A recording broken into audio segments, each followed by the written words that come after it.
and welcome back to the review realm. It's Sienna, and today we're going to be taking a look at the film The Notebook, which was directed by Nick Cassavetes, and it came out in 2004, and it is based off the book with the same title and is written by Nicholas Sparks. And we are reviewing it today because, according to this poster, it is one of the best 100 films of all time, and every Tuesday I have a random number generator. Pick which film I am going to review, and then I review the film. And this week it's The Notebook, but stick to the end of the video to see what I am going to be reviewing next week. The Notebook follows a young couple in the 1940s who are played by Ryan Gosling and Rachel McAdams, and it follows their love story. They meet in a summer and they have a passionate romance. However, Rachel McAdams' family is wealthy and they have higher expectations for her life. Well, a couple years pass and she doesn't see Gosling's character, and then they reunite and she has to make the choice between her fiance that her parents approve of and that what society would tell her to marry, or the person she is madly in love with, which is Ryan Gosling. And it really does illustrate parental expectations and different social classes and how that can really affect people's romance life and which choice you should make. That is what this film essentially tackles. But while you see their young love story, you also see them when they are older. And Rachel McAdams' character, she now has dementia, and it's them reflecting on their younger years as well. So this film also does tackle memory along with love as well. And the book, The Notebook, which is written by Nicholas Sparks, who most of his books have actually been turned into films. You probably have seen The Best of Me, which is actually my favorite one of his books that got turned into a movie. But there has been many of his books that have been turned into a movie, but The Notebook is the most notable, and it's actually based off his wife's grandparents. He took a lot of inspiration from their love story to write this book. Now, something that I loved really about this film was the chemistry. Now, Ryan Gosling and Rachel McAdams, supposedly while filming this film, they did hate each other, but then after this film was made, they did actually end up dating, and I think you can see how that really influenced this film. Definitely their chemistry worked really well, and you could tell that they were madly in love with each other, so to say. And obviously there's some iconic scenes, them in the boat on the lake, the house.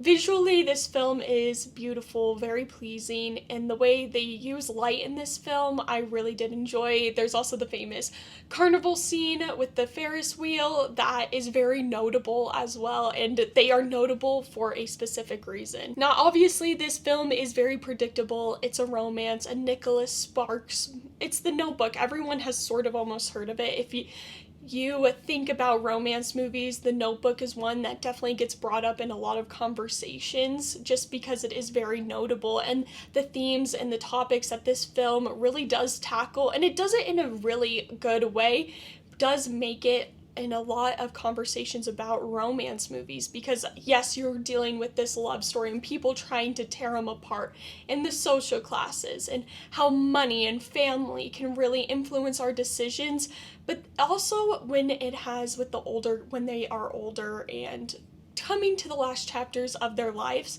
That's what really brings the emotional impact. But of course, it wouldn't have that if you didn't know when they were younger their love story and the trials and tribulations that this couple went through. So really, when it does tackle memory and dementia, it really does hit hard, and this film does an excellent job of illustrating how dementia and how difficult it can be when someone you love your whole life doesn't remember you and you're just trying to go through the motions. So this film does illustrate its topics and its themes very, very well, which I think makes it memorable in a lot of people's eyes. Now, overall, I am not a romance type of person. If I am going to watch a romance, it's going to be more of a rom-com and with lots of hints of the comedy, because that's just what I like, or there needs to be at least one murder, okay, if there's going to be a love story, I need some action.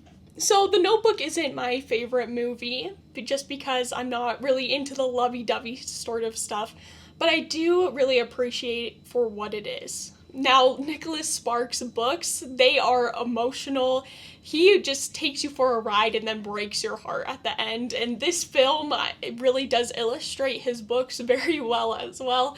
And my favorite movie of his is actually The Best of Me, which that one is depressing. So when I think of Nicholas Sparks, anything that's based off him, I'm like, oh, this is gonna be an emotional roller coaster. And definitely The Notebook does not disappoint. However, I would say it does have a happier ending compared to his other ones. But if you are into the romance genre or just want a cute love story, The Notebook is definitely right up the alley, so I would recommend it in that sense. And it's definitely a classic when it comes to the genre of romance. Alright, and now it's time to see what I'm going to be reviewing next week. I just did the random number generator, and it should be Inception by Christopher Nolan, and it came out in 2010, and it's one of my least favorite films.